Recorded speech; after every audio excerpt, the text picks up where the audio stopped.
কোনটা আপনার, কোনটা এইটা নাকি এইটা, এরকম হয়ে গেছে, ঠিক না? আপনি একটা মেয়ে, কিন্তু আপনি কি সতীত্ব ধরে রাখতে পারছেন না।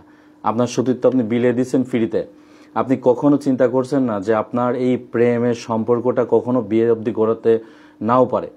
আপনি যদি চিন্তা করেন যে এই ছেলের সাথে আপনার বিয়ে হবে এবং এই ছেলের সাথে আপনার বিয়ের আগে সবকিছু করতে হবে, এটা ভুল ধারণা।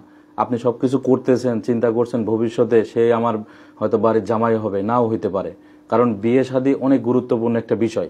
যে সকল মেয়েরা এরকম করে ফেলতেছেন তাদের যে কি হবে, এটা যাদের হয়ে গেছে তারা জানেন। আপনারা এই জাতীয় প্রেমের সম্পর্ক থেকে দূরে থাকেন। প্রেম প্রীতি দিয়ে জীবন চলে না। আপনার জীবনে নেমে আসবে অন্ধকার, আধারে কেঁদেও কুল পাবেন না।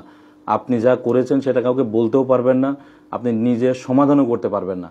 আপনার বুকে কি সাহস আছে এরকম কাজ করার পরে একটা ছেলের সাথে বাসর ঘরে একটা বুকে সাহস নিয়ে যাবেন?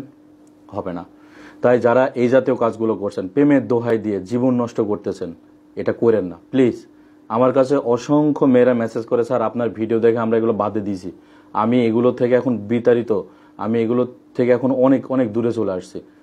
কত বুঝতেছেন? আপনারা কেন বুঝেন না? যারা এখনো পর্যন্ত ভুল একটা সম্পর্কের মধ্যে নিজেকে পরিচালনা করছেন এবং চিন্তা করছেন বাবা মাকে এই ছেলেই আমার আপন, ভাই বোনকে এই ছেলেই আপন, না, পলায়ে পলায়ে কোনো খারাপ কাজ করলে সেটা কোনোদিনও ভালো কিছু বয়ে আনে না। হালাল সম্পর্ক আলাদা জিনিস, হালাল সম্পর্কের জন্য অপেক্ষা করবেন।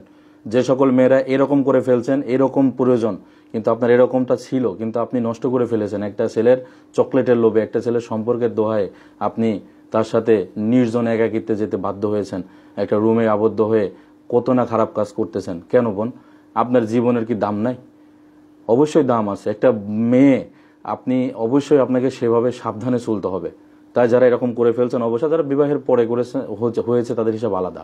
তাদের দেখা যাচ্ছে বাচ্চা ডেলিভারির সময় চিরে যেতে পারে বা বেশি স্বাস্থ্য মোটা হয়ে যেতে পারে, বিভিন্ন কারণে হতে পারে। কিন্তু যারা বিবাহের আগে নষ্ট করছেন তাদের অবশ্যই সাবধান হওয়া উচিত। যা হয়ে গেছে হয়ে গেছে, এগুলো আর আগে বাড়াইতে দিয়েন না, বরং চিকিৎসা নিন, সুস্থ হন, সুন্দরভাবে প্রিপারেশন নিন, যাতে সামনে আপনার স্বামীর সাথে সুখে সংসার করতে পারেন। এখন ডিভোর্সের পরিমাণ অনেক বেশি, পরকীয়া বেড়ে গেছে। পরকীয়া আমি শোনাইতে পারি অনেক কথা, কথা বুঝতেছেন?